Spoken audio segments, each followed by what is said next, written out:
Hey, look, it's Jeff Robertson coming to you with a really cool topic today. We're going to dive in to 8 Mongolian warrior strategies for modern business success. This is going to be a good one. So we're going to look at 8 things. We're going to break them down. So let's get started. Number 1, mobility over fortification. Now, what are we talking about there? It's about adapting as seasons change. It's about pivoting when market conditions changing. Like when you go back to 2019, 2020, when we moved into the COVID era of our business operations. Some businesses, like mine, owning fitness, it was a real struggle just to stay afloat. We had to pivot into online programming for what was a longer time than what we anticipated, but we had to do something to continue to have revenue coming in. It was essential to just keep our business going. My restaurant friends, my other friends that I had in business that were able to pivot to outdoor dining, delivery, and all those things that help keep our businesses afloat. So always be ready to pivot to anything that's coming down the pipeline in your business that can help keep you being successful. Number 2, decentralized command. If you listen to Follow Anything with Jocko Willink, you're going to hear this drilled into your head. And we worked with this a whole lot just in law enforcement. And it's the ability to make decisions without having to ask. Just standard SOPs and protocols, making middle management part of that, just a greater part of the decision-making process. And it helps speed up decision making, and then it just reduces a lot of your top-heavy bureaucracies. All right, you want our frontline folks to be able to make accurate or make decisions at the front lines, and whether that comes with customer service, whether that's buying a product or just handling the situation, we want to empower employees to be able to make decisions. Now, we got to train those employees, and we got to train them up to the expectations that we set within our business. So keep that in mind. Number 3, a diverse talent pool. The diverseness that comes in to just basic problem solving. And then you're able to pull on different perspectives for your creativity, and you're making the right decision based on what's right and sometimes not what's politically correct, which is a big one.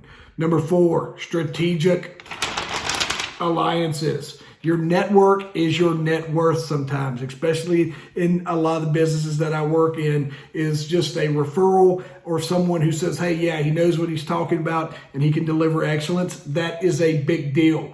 Is knowing when to compete and know when to collaborate. That is a great way to put your competitive and strategic alliances when it all comes down to it. Those can offer a super competitive edge, but always choose those partnerships carefully. And reason being, I had this conversation with someone this week, make sure that the partnership that you're going in aligns with your core values.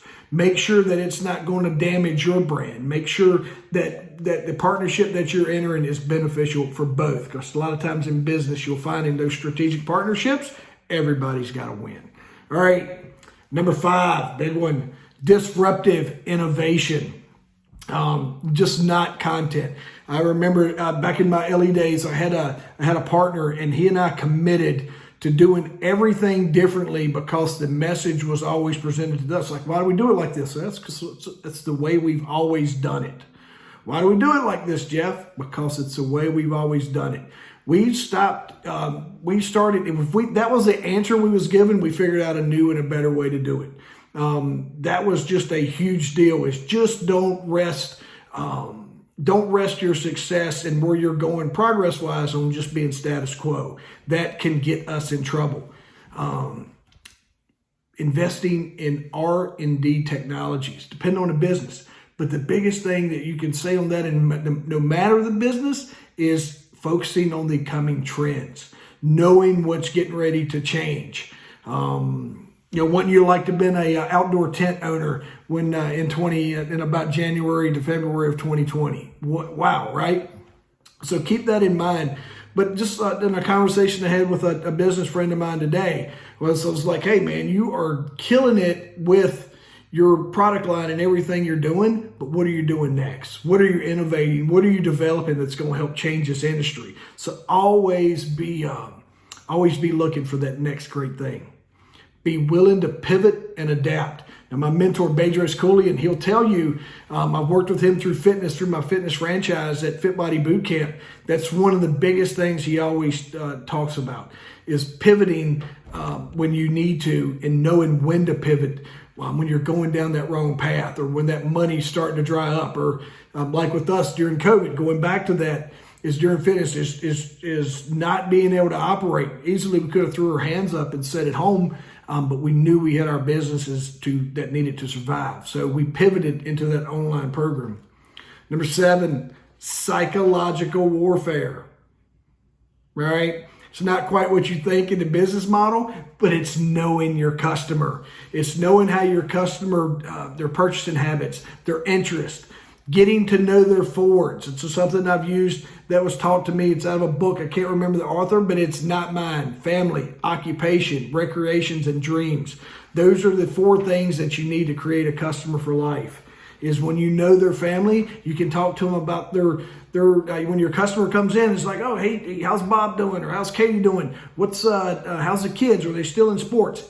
Is knowing your customer is that is huge. And you also are able to use that for your branding and marketing. It helps create your message and put that out there. The biggest thing is you want to do is just dominate your market, not necessarily intimidate your market. So keep that in mind, but it's really big, and I can't emphasize that enough, is know your customer. Number 8, risk and reward. Calculated risk are part of the game. That's just what we do. Every entrepreneur is a risk taker. Knowing your risk tolerance, huge.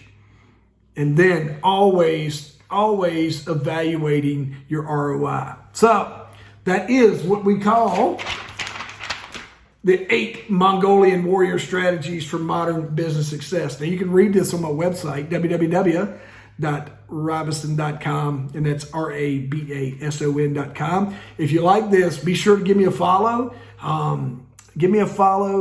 Subscribe to my channel, like this content, share it with your friend.